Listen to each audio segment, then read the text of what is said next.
ঠেলাঠেলি করে লাভ নাই বাপ, ঠেলাঠেলি করে। সুন্নি ওয়াহাবি, এটা সুন্নি এটাও গালি না, ওয়াহাবি এটাও গালি না, দুটোটাই দোয়া।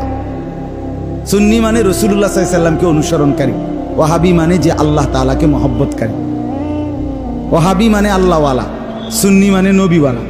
খালাস, তো একজন মুসলমান আমরা নবীওয়ালাও হওয়া চাই, আল্লাহওয়ালাও হওয়া চাই। কথা বুঝেন না? চলেন মিলেমিশে আমরা সবাই আল্লাহকেও ভালোবাসি, রসুলকেও ভালোবাসি, সাল্লাল্লাহু আলাইহি ওয়াসাল্লাম, নবীকেও ভালোবাসি, সবাই ভালোবাসি, সবাই ভালোবাসি। অতএব ধাক্কাধাক্কি করে লাভ না, ঠেলাঠেলি করে লাভ, ঠেলাঠেলি করে আগায় না।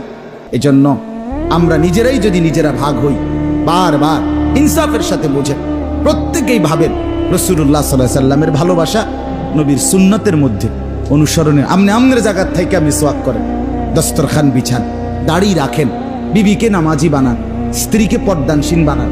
আমনে আমনের ফিরের কাছে থেকেই আমনের ঘরের থেকে টেলিভিশনের আওয়াজ বন্ধ করেন, কোরআন শরীফ সহি শুদ্ধ করেন, জিকির করেন। আমনে আমনের জায়গার থেকেই নবীজি সাল্লাল্লাহু আলাইহি সাল্লামের সুন্নাত মোতাবেক নিজের জীবন চালান, কোনো অসুবিধা নাই। ভাই ঠেলাঠেলির কি দরকার?